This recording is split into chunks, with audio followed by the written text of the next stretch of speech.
আজকের পিসি বিল্ডটি হলো একটি বাজেট পিসি বিল্ড। কমেন্টে অনেকে রিকোয়েস্ট করেছিলেন যে ভাইয়া এই বাজেটের ভিতরে একটি পিসি বিল্ডের ভিডিও দেন, তাদের জন্য আজকের পিসি বিল্ডের ভিডিওটি করা। এই পিসিটি দিয়ে আপনি কি কি করতে পারবেন, like free fire, PUBG, GTA 5 ইত্যাদি সকল ধরনের গেমগুলো খুবই স্মুথ ভাবে খেলতে পারবেন। এছাড়াও ফটোশপ ইলিস্ট্রেটর, মাইক্রোসফট অফিস এসবের কাজগুলো খুবই স্মুথলি রান করাতে পারবেন। তো বেশি কথা না বাড়িয়ে চলুন শুরু করা যাক আজকের ভিডিওটি। আজকের বিল্ডে প্রসেসর হিসেবে চয়েস করেছি AMD Athlon 3000G একটি প্রসেসর। এই প্রসেসরটি যদি আমরা বেসিক ইনফরমেশনের দিকে আসি, বেস্ট ফ্রিকোয়েন্সি স্পিড হলো 3.5 GHz, ক্যাশ হলো total L1 cash 192 KB, total L2 cash 1 MB, total L3 cash 4 MB, core হলো 2 থ্রেড 2 কোর 4 থ্রেডের একটি প্রসেসর। এই প্রসেসরটি যদি মেমোরি স্পেসিফিকেশনের দিকে আসি, তাহলে এই প্রসেসরটির মেমোরি টাইপ হলো DDR4, মেমোরির ম্যাক্সিমাম স্পিড হলো 2667 MHz। এই প্রসেসরে built in Radeon Vega 3 graphics রয়েছে। গ্রাফিক্স এর বেস্ট ফ্রিকোয়েন্সি স্পিড হলো 1100 MHz, কোর কাউন্ট হলো 3।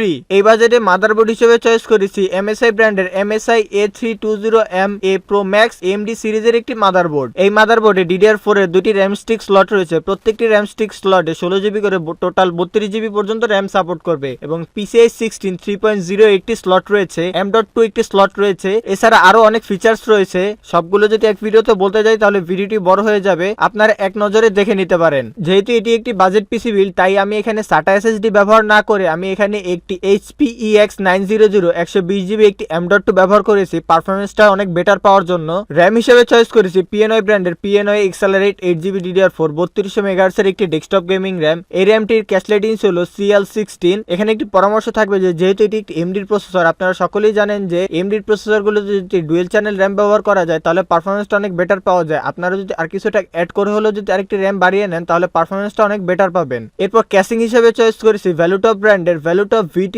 R850 মাইক্রো ATX একটি গেমিং কেসিং। এই কেসিংটির সামনে একটি RGB ফ্যান, পিছনে একটি নন RGB ফ্যান পেয়ে যাবেন। এবং এই কেসিংটি নেওয়ার আরো একটি উদ্দেশ্য হচ্ছে যেহেতু এটি একটি আমাদের বাজেট পিসি বিল্ড, এই কেসিংটিতে বিল্ট ইন একটি 200 ওয়াটের পাওয়ার সাপ্লাই রয়েছে। আমার যা সিস্টেম রয়েছে এই সিস্টেমে 200 ওয়াটের প্রয়োজন পড়ে না, বিধায় আমি এক্সট্রা খরচ করে আরেকটি পাওয়ার সাপ্লাই নেইনি। তো আজকে এই ছিল একটি বাজেট পিসি বিল্ডের ভিডিও। এবং আপনাদের কত টাকার পিসি বিল্ডের ভিডিও চাই এবং পিসি রিলেটেড কোনো কিছু জানার থাকলে কমেন্ট করুন।